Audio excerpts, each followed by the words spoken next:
Assalamualaikum, Bismillahirrahmanirrahim. Hari ini saya akan memperagakan video pembelajaran daring kelas 4 semester 1 oleh saya sendiri, Mita Pratiwi, NIM 837658474, mata kuliah Pembelajaran Terpadu di SD, Universitas Terbuka Malang, tahun 2020.2. Assalamualaikum, halo anak-anak pintar, bagaimana kabarnya hari ini? Semoga semua selalu dalam lindungan Allah Subhanahu wa Ta'ala. Amin ya Rabbal Alamin. Nah, untuk materi hari ini, sebelum melakukan kegiatannya, kita berdoa dulu ya. Berdoa dimulai. Berdoa selesai. Nah, anak-anak, hari ini Ibu absen dulu. Iya, terima kasih. Semua sudah hadir. Nah, selanjutnya kita langsung ke materi saja. Materi hari ini yaitu tema 2, pembelajaran tematik ya. Jangan lupa dibuka bukunya dengan judul Selalu Berhemat Energi. Di sini kita akan membahas tentang subtema 1, sumber energi, pembelajaran 6. Di dalam pembelajaran 6 ada muatan materi. Yang pertama, bahasa Indonesia. Kita akan mengenal gagasan pokok dan gagasan pendukung yang diperoleh dari teks visual. Lalu mata pelajaran PPKN mengenai hak dan kewajiban kita sebagai warga masyarakat dalam kehidupan sehari-hari. Nah, kita langsung saja. Kita lihat gambar apakah ini, anak-anak? Iya, betul sekali. Ini merupakan orang sedang mengendarai kendaraan bermotor. Nah, di sini Bu Guru mau tanya, tahukah kamu dari mana sumber energi untuk kendaraan bermotor yang terdapat pada gambar berikut berasal? Ayo, siapa yang tahu? Iya, betul, bensin. Bensin itu merupakan salah satu jenis bahan bakar minyak. Bahan bakar minyak itu berasal dari minyak bumi. Di sini kita akan bahas tentang minyak bumi yang berkaitan dengan sumber energi. Minyak bumi merupakan sumber energi yang memegang peranan penting dalam kehidupan sehari-hari. Manusia dapat melakukan berbagai aktivitas dan rutinitas karena dukungan dari minyak bumi. Berikut gambarnya.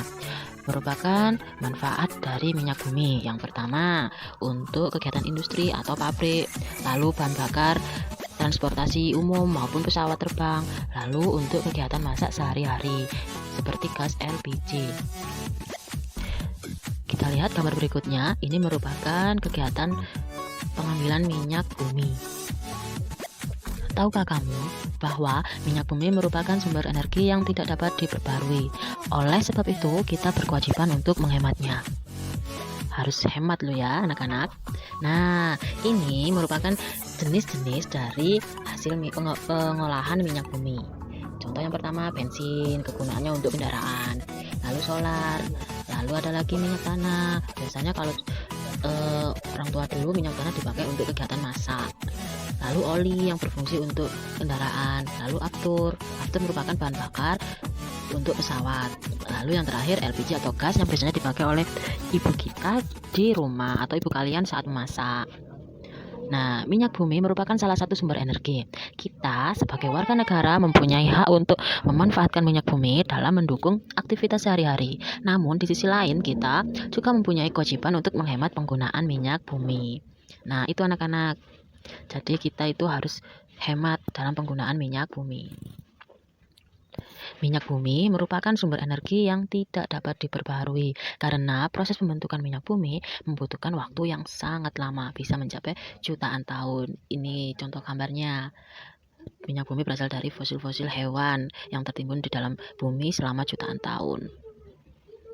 Dan minyak bumi merupakan sumber daya alam yang tidak dapat diperbaharui. Permintaan untuk minyak bumi dari tahun ke tahun terus bertambah. Sebaliknya, ketersediaan minyak bumi dari tahun ke tahun terus mengalami penurunan. Jadi, penggunaannya lebih banyak daripada ketersediaannya. Contoh seperti ini, semakin banyak orang yang memakai kendaraan pribadi, seperti kendaraan bermotor, itu lama-kelamaan akan menghabiskan ketersediaan minyak bumi.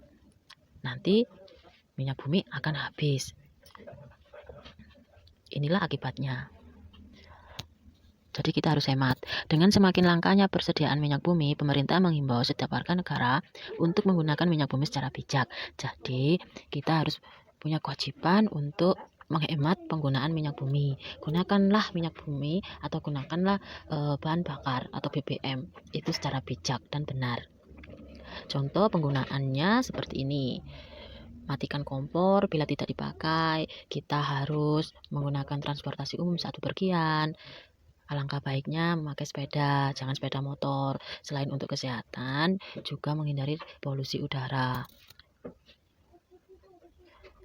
Nah, contoh poster tentang ajakan hemat energi. Contoh ini, ayo hemat energi, ayo hemat BBM untuk masa depan. Ini contohnya anak-anak, jadi kita harus hemat energi untuk masa depan anak cucu kita nanti.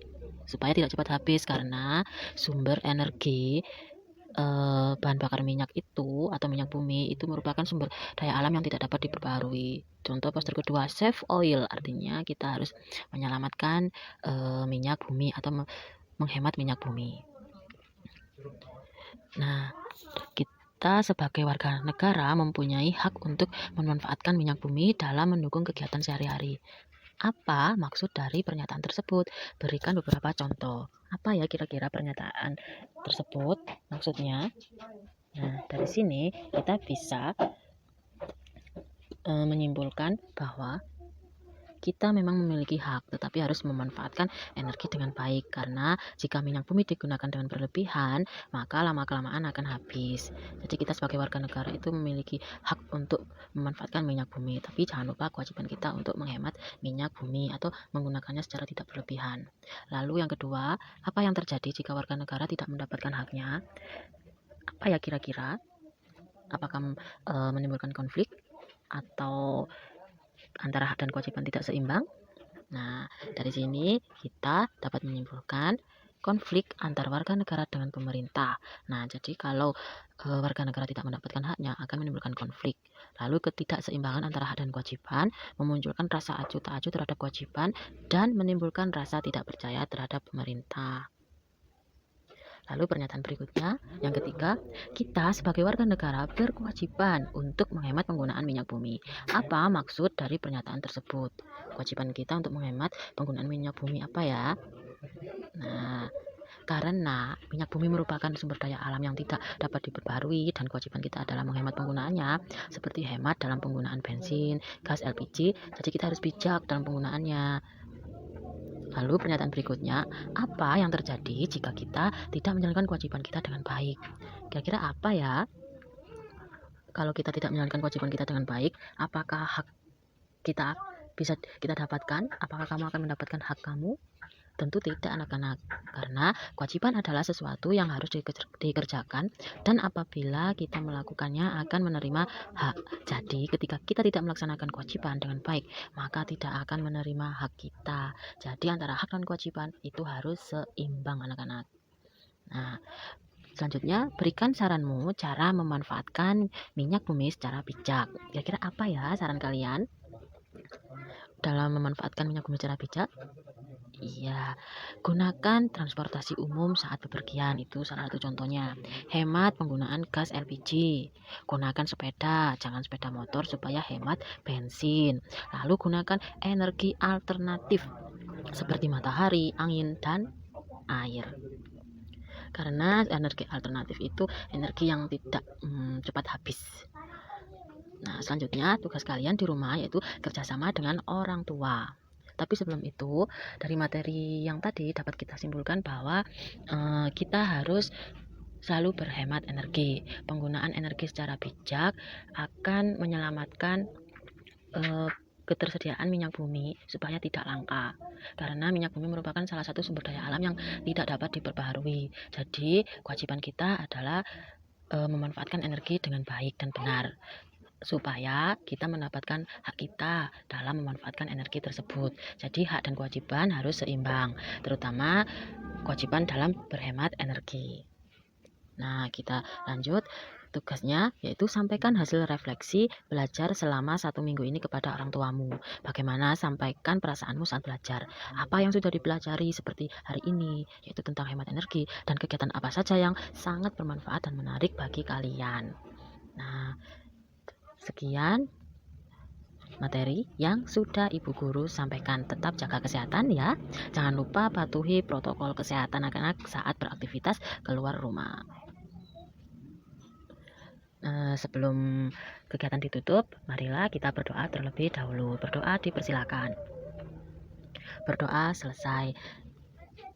Salam sehat, salam inovasi, salam edukasi dan literasi. Terima kasih. Assalamualaikum warahmatullahi wabarakatuh. Semoga materinya bermanfaat.